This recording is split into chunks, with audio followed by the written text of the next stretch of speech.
Eh bien, salut tout le monde, ça fait longtemps qu'on s'était pas retrouvés, surtout pour du FPV, pour un test d'un drone FPV.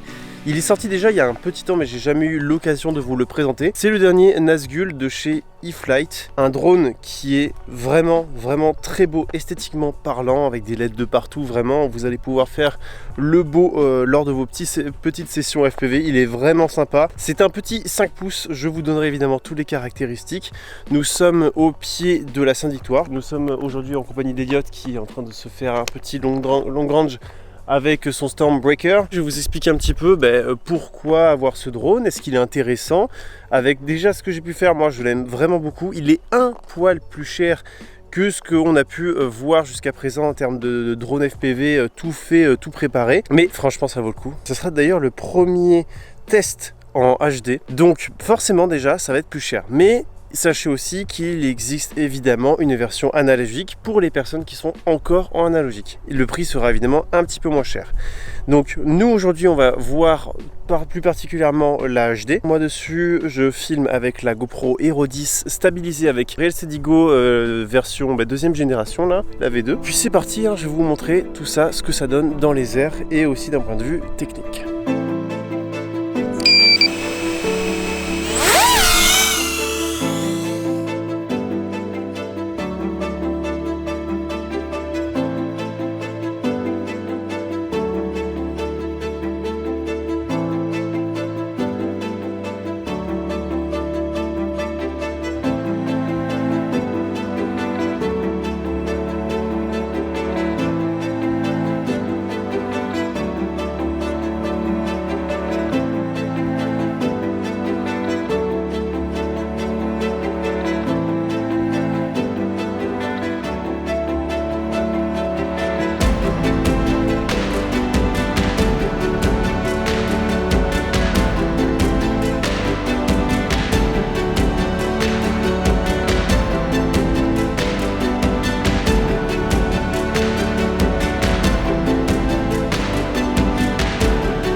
Franchement, il est super agréable à piloter, vraiment dynamique. Pour le coup, d'ailleurs, j'ai oublié de le débrancher. Vraiment dynamique au niveau de l'autonomie. Je pense que si vous ne faites pas trop l'abruti, vous devriez pouvoir vous en sortir avec 5 minutes de vol, un truc comme ça.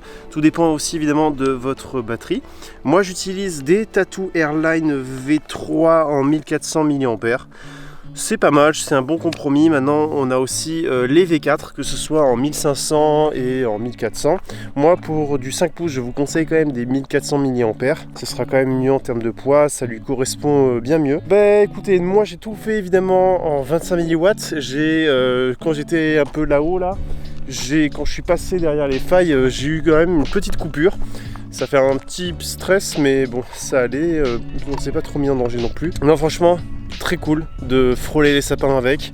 On peut être bien précis. C'est évidemment moins souple en termes de comportement qu'un 6 pouces que j'ai l'habitude d'avoir. C'est idéal pour faire, du freestyle tout simplement, et puis des petits spots comme ça. Vous n'avez pas trop d'importance sur la fluidité absolue de votre mouvement. Alors maintenant, concernant ses caractéristiques et son prix, cela peut un petit peu varier selon ce que vous allez choisir sur votre drone. D'abord, comme je vous l'avais dit, si vous choisissez entre le HD ou le numérique selon votre matériel, le prix va déjà considérablement évoluer. Il y a aussi deux versions différentes pour les batteries, le 4S ou le 6S. Donc personnellement, comme j'ai l'habitude de vous le dire dans des tests de FPV, je vous conseille pour du 5 pouces de prendre la version 6S qui sera quand même un peu plus efficace. Le 4S c'est vraiment pas mal, mais honnêtement je trouve que c'est quand même plus pertinent pour des ciné-whoops. Sur le site vous allez voir qu'on peut choisir aussi la forme de votre drone, s'il est plus en X ou en Dead Cat. Le Dead Cat c'est un peu plus cinématique, la forme X c'est un petit peu plus pour le freestyle. Moi personnellement j'ai pris le Dead Cat, après c'est comme vous voulez. Autre chose qui est aussi importante, c'est choisir votre mode mode de réception Crossfire,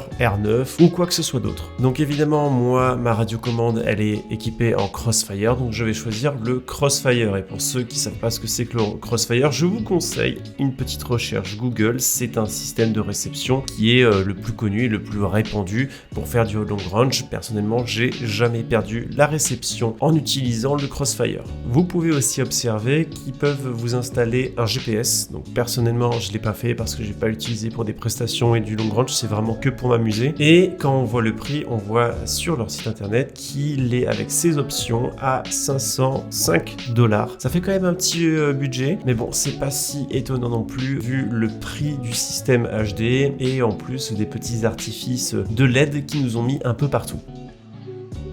Bon, et bien, avant de faire un dernier petit vol, ce qu'on va faire, c'est que je vais vous parler du sponsor de cette vidéo.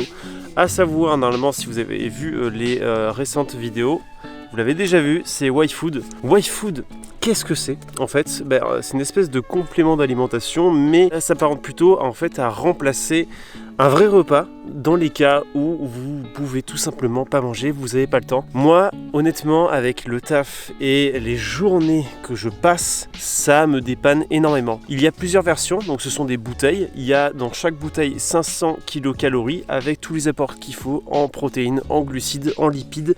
Il y a des vitamines, du magnésium, donc c'est vraiment bourré de plein de choses. Là, nous avons la version vegan, qui est quand même très sympa, surtout quand avec des personnes comme moi qui sont intolérants au lactose. Ils ont plein de goût. Et là, aujourd'hui, on a Choco, et je l'ai bu tout au long de l'après-midi. Et ça cale bien, franchement, ça cale bien. Pour vous dire, une fois, j'avais mangé un pauvre sandwich lors d'un tournage, et j'ai rajouté une bouteille comme ça sur le côté. J'avais plus faim jusqu'à 20h, 21h, et alors que je suis quand même un sacré mangeur. Moi, je trouve que c'est cool, ce genre de marque. Et puis c'est grâce notamment à ces sponsors que je vais pouvoir vous partager des vidéos de fous qui vont suivre à l'avenir. J'ai hâte de vous les présenter. Donc évidemment, vous avez tous les liens en description pour ceux qui sont intéressés par leur boisson. Vous avez aussi un code promo. Si vous passez par mon lien, non seulement ça montre que ça marche et qu'on va pouvoir faire peut-être d'autres vidéos avec eux à l'avenir. Bon, en tout cas, merci YFood d'avoir sponsorisé la vidéo. On se retrouvera peut-être pour une prochaine. Je vous rappelle aussi bien entendu que ce drone est vendu en BNF. BNF, qu'est-ce que ça veut dire? Pour ceux qui ne savent pas, c'est un drone FPV qui est prêt à voler. Il n'y a aucune soudure à faire, aucun branchement bizarre. N'importe quel néophyte dans la matière peut s'en sortir. Il suffira simplement de le bind à sa radiocommande, de choisir les interrupteurs pour armer, etc.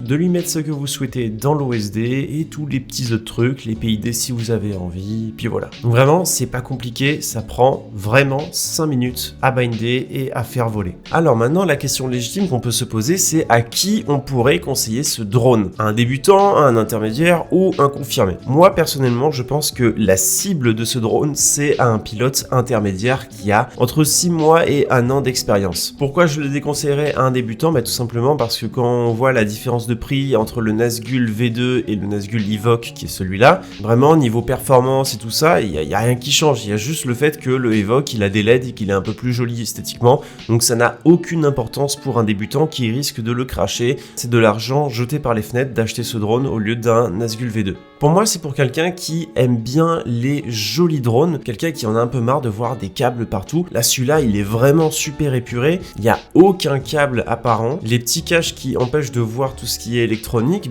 ça bouge pas du tout. Moi, je pense qu'un vidéaste, quelqu'un qui aime bien voir son drone dans des vidéos, qui a un joli Instagram et tout ça, je pense que ça peut lui plaire parce que c'est vrai qu'en photo et en vidéo, il rend vachement bien. Et puis, ça permet de vous différencier un petit peu des autres. Donc, pour reparler de sa résistance sur les crashs et les chocs, franchement j'étais assez surpris parce que je suis retourné sur ce même spot lors d'une session organisée par la FPV Team 13, il y avait quasiment une trentaine de personnes. Avec toutes mes bêtises, il a subi quelques crashs et ça a pas bougé, même pas les hélices. J'ai eu besoin de rien changer et je vous confirme qu'il est vraiment réactif, très précis et tout ça avec les paramètres par défaut, j'ai rien changé. Donc pour moi ce drone je le valide à 200%. Et pour ceux qui l'auraient, je serais curieux d'avoir votre avis dans les commentaires, ça pourra aider aussi quelques personnes qui seraient intéressées d'avoir plusieurs retours autres que le mien. Donc écoutez, moi je pense qu'on a fait le tour sur ce qu'on pouvait dire sur ce drone. Donc n'hésitez pas à me donner votre avis. C'était un petit test sans se prendre la tête. On remercie aussi une nouvelle fois YFood qui a sponsorisé la vidéo. Et en attendant les prochaines, je vous dis salut et d'ici là, portez-vous bien.